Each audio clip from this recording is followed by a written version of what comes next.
शनिवार व्रत कथा। नमस्कार भाइयों बहनों, जय मां गायत्री। आप सभी का मेरे YouTube चैनल शुभकर माही अष्टो में स्वागत है। आज के इस वीडियो में सुनते हैं शनिवार व्रत कथा। सभी से विनम्र निवेदन है, अगर आप मेरे चैनल पर पहली बार आए हैं तो प्लीज वीडियो को लाइक, चैनल को सब्सक्राइब और वीडियो को ज्यादा से ज्यादा शेयर अवश्य करें, ताकि आपके साथ साथ आपके अपने भी इस कथा का लाभ ले सकें और शनिदेव की कृपा आपके साथ, आपके घर परिवार पर हमेशा बनी रहे। शनिदेव की विशेष कृपा प्राप्ति के लिए शनिवार के दिन शनिदेव की इस कथा का स्मरण अवश्य करना चाहिए। इस कथा को सुनने से तथा दूसरों को सुनाने से शनिदेव की विशेष कृपा होती है तथा जीवन के समस्त प्रकार के संकट समाप्त होते हैं। एक समय की बात है कि स्वर्गलोक में सबसे बड़ा कौन है, इस प्रश्न पर 9 ग्रहों में वाद विवाद हो गया। विवाद इतना ज्यादा बढ़ गया कि परस्पर भयंकर युद्ध की स्थिति बन गई। निर्णय के लिए सभी देवता देवराज इंद्र के पास पहुंचे और कहने लगे कि हे देवराज, आपको निर्णय करना होगा कि हम में से सबसे बड़ा कौन है। देवताओं का प्रश्न सुनकर देवराज इंद्र उलझन में पड़ गए। इंद्र कहने लगे, मैं इस प्रश्न का उत्तर देने में असमर्थ हूँ। हम सभी पृथ्वी लोक में उज्जैनी नगरी में राजा विक्रमादित्य के पास चलते हैं। वह ही निर्णय करेंगे कि कौन सबसे बड़ा है। देवराज इंद्र सहित सभी देवता उज्जैनी नगरी पहुँचे। महल में पहुंचकर जब देवताओं ने उनसे अपना प्रश्न पूछा तो राजा विक्रमादित्य भी कुछ देर के लिए परेशान हो उठे, क्योंकि सभी देवता अपनी अपनी शक्तियों के कारण महान थे। किसी को भी छोटा या बड़ा कह देने से उनके क्रोध के प्रकोप से भयंकर हानि पहुंच सकती थी। अचानक राजा विक्रमादित्य को एक उपाय सूझा और उन्होंने विभिन्न धातुओं स्वर्ण, रजत, कांसा, तांबा, चांदी, सीसा, रांगा, जस्ता, अभ्रक व लोहे के 9 आसन बनवाए। धातुओं के गुणों के अनुसार सभी आसनों को एक दूसरे के पीछे रखवाकर उन्होंने देवताओं को अपने अपने सिंहासन पर बैठने के लिए कहा। देवताओं के बैठने के बाद जब राजा विक्रमादित्य ने कहा, आपका निर्णय तो स्वयं हो गया है। जो सबसे पहले सिंहासन पर विराजमान है वही सबसे बड़ा है। राजा विक्रमादित्य के निर्णय को सुनकर शनिदेव को बड़ा ही क्रोध आया। शनि देवता ने सबसे पीछे आसन पर बैठने के कारण अपने को छोटा जानकर क्रोधित होकर कहा, हे राजन, हे विक्रमादित्य, तुमने मुझे पीछे बैठाकर मेरा अपमान किया है। तुम मेरी शक्तियों से अभी परिचित नहीं हो। मैं तुम्हारा सर्वनाश कर दूंगा। शनिदेव ने कहा, सूर्य एक राशि पर 1 महीने, चंद्रमा 2.25 दिन, मंगल 1.5 महीने, बुध और शुक्र 1 महीने, बृहस्पति 13 महीने रहते हैं, लेकिन मैं किसी राशि पर 7.5 वर्ष तक ही रहता हूँ। बड़े बड़े देवताओं को मैंने अपने प्रकोप से पीड़ित किया है। राम को 7.5 के कारण ही वन में जाकर रहना पड़ा और रावण को 7.5 के कारण ही युद्ध में मृत्यु का शिकार बनना पड़ा। राजा, अब तू भी मेरे प्रकोप से बच नहीं सकेगा। इसके बाद अन्य ग्रहों के देवता तो प्रसन्नता के साथ वहां से लौट गए, परंतु शनिदेव बड़े क्रोध के साथ वहां से विदा हुए। राजा विक्रमादित्य पहले की तरह ही न्याय करते रहे। उनके राज्य में सभी स्त्री पुरुष बहुत आनंद से जीवन यापन कर रहे थे। कुछ दिन ऐसे ही बीत गए। उधर शनि देवता अपने अपमान को अभी भी नहीं भूले थे। विक्रमादित्य से बदला लेने के लिए एक दिन शनिदेव ने घोड़े के व्यापारी का रूप धारण किया और बहुत से घोड़ों के साथ उज्जैनी नगरी पहुंच गए। राजा विक्रमादित्य ने राज्य में किसी घोड़े के व्यापारी के आने का समाचार सुना तो अपने अश्वपाल को कुछ घोड़े खरीदने के लिए भेज दिया। घोड़े बहुत ही कीमती थे। अश्वपाल ने जब वापस लौटकर इस संबंध में बताया तो राजा विक्रमादित्य ने स्वयं आकर एक सुंदर व शक्तिशाली घोड़े को पसंद किया। घोड़े की चाल देखने के लिए राजा उस घोड़े पर सवार होते हैं तो वह घोड़ा बिजली की गति से दौड़ पड़ा। तेजी से दौड़ता घोड़ा राजा को दूर एक जंगल में ले गया और फिर राजा को वहां गिराकर जंगल में कहीं गायब हो गया। राजा अपने नगर को लौटने के लिए जंगल में भटकने लगे, लेकिन उन्हें वहां से लौटने का कोई रास्ता नहीं मिला। राजा को भूख प्यास लग आई थी। बहुत घूमने पर उन्हें एक चरवाहा मिला। राजा ने उससे पानी मांगा।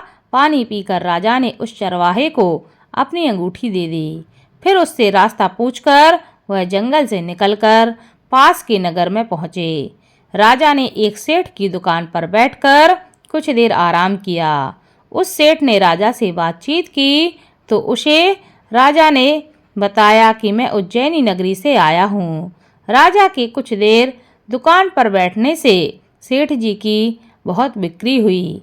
सेठ जी ने राजा को बहुत ही भाग्यवान समझा और खुश होकर उसे अपने घर के भोजन के लिए अपने घर पर ले आए। सेठ के घर में सोने का एक हार खूंटी पर लटका हुआ था। राजा को उस कमरे में छोड़कर सेठ कुछ देर के लिए बाहर चला गया। तभी एक आश्चर्यजनक घटना घटती है। राजा के देखते देखते सोने के उस हार को खूंटी निकल गई। सेठ ने कमरे में लौटकर हार को गायब देखा तो चोरी का संदेह करके राजा पर उसने आरोप लगा दिया, क्योंकि उस कमरे में राजा ही अकेला बैठा था। सेठ ने अपने नौकरों से कहा कि इस परदेसी को रस्सियों से बांधकर नगर के राजा के पास ले चलो। राजा ने विक्रमादित्य से हार के बारे में पूछा तो उसने बताया कि उसके देखते ही देखते खूंटी ने हार को निगल लिया था। इस पर राजा ने क्रोधित होकर चोरी के अपराध में विक्रमादित्य के हाथ और पैर काटने का आदेश दे दिया। राजा विक्रमादित्य के हाथ पांव काटकर उसे नगर की सड़क पर छोड़ दिया गया।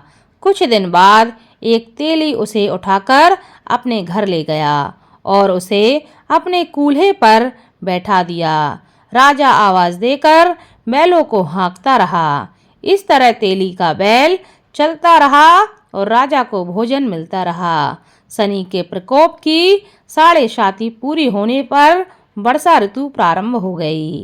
राजा विक्रमादित्य एक रात मेघ मल्हार का गाना गा रहे थे कि तभी नगर के राजा की लड़की राजकुमारी मोहिनी रथ पर सवार होकर उस तेली के घर के पास से गुजर रही थी। उसने मेघ मल्हार का गाना सुना तो उसे बहुत ही अच्छा लगा और दासी को भेजकर गाने वाले को बुला लाने के लिए उस राजकुमारी ने कहा।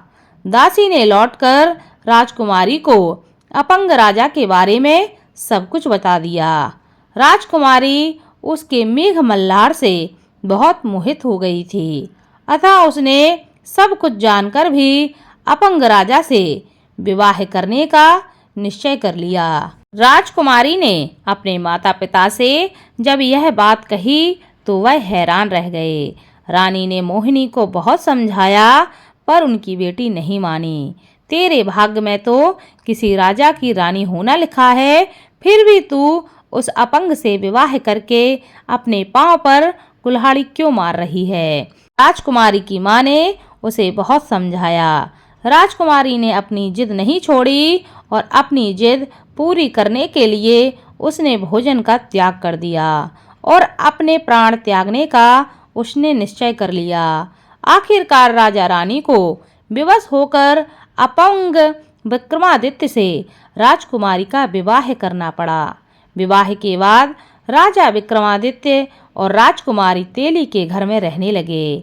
उसी रात स्वप्न में शनिदेव ने राजा से कहा, राजा तुमने मेरा प्रकोप देख लिया है, मैंने तुम्हें अपने अपमान का दंड दिया है।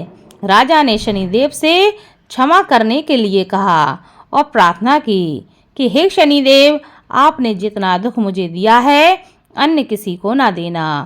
शनिदेव ने कुछ सोचकर कहा, राजा मैं तुम्हारी प्रार्थना स्वीकार करता हूँ।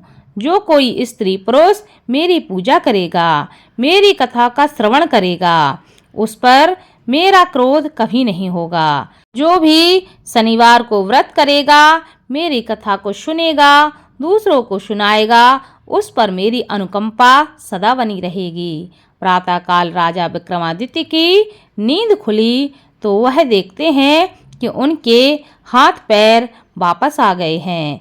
यह सब देखकर राजा की खुशी का ठिकाना न रहा। उसने मन ही मन शनिदेव को प्रणाम किया और राजकुमारी भी राजा के हाथ पांव सही सलामत देखकर आश्चर्य में डूब गई।